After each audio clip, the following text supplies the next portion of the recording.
आली तरी झुकायचं नाही, यशासाठी कधी रडायचं नाही, जिद्द ठेवली मनात जर तर काहीही अशक्य नाही, काहीही अशक्य नाही. नमस्कार, माझे नाव आरोही सुशांत गुरव. मी तुम्हाला कथा सांगणार आहे.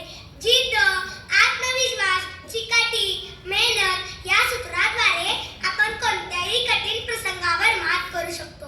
जीवनात अशक्य असे काहीच नाही. गरज आहे ती तुमच्या कठोर परिश्रमाची. प्रयत्न कराल तर यश तुमचेच आहे.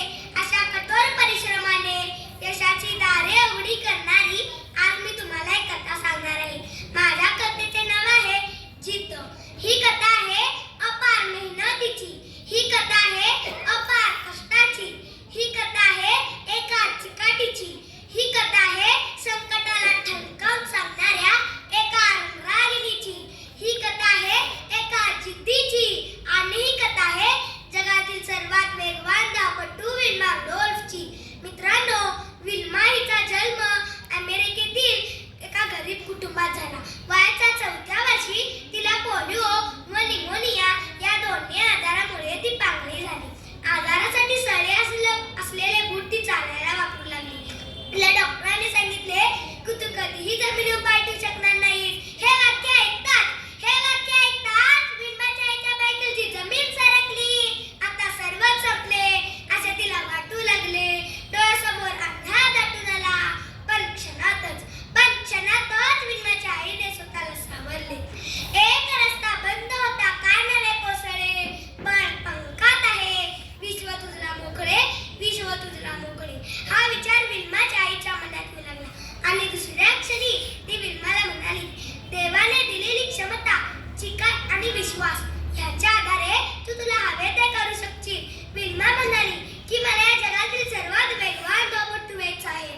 आणि विल्माने वयाच्या 9व्या वर्षी डॉक्टरांचा सल्ला ऐकून लावून आधारासाठी असलेले पायातील बूट काढून टाकले.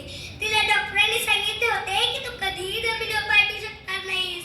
पण विल्माने वयाच्या 13व्या वर्षी आपले पहिले पाऊल टाकले. आधी मागे आणि तिने एका स्पर्धेत भाग घेतला. आधी मागे राहत ती शेवटी आली, पण ती दुसऱ्या, तिसऱ्या, 4थ्या स्पर्धेत भाग घेतच राहिली.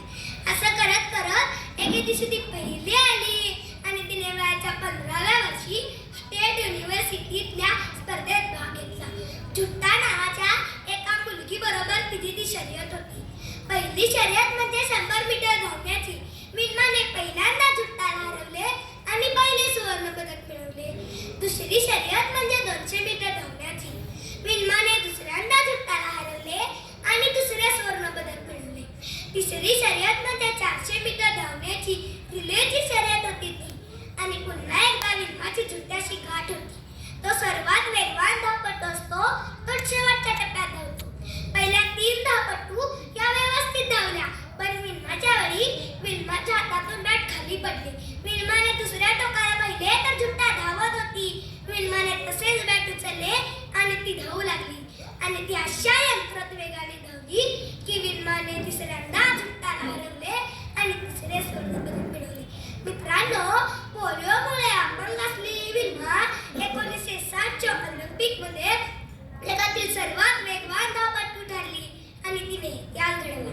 मित्रांनो, विल्माची कथा आपल्याला किती मोठा धडा शिकवते.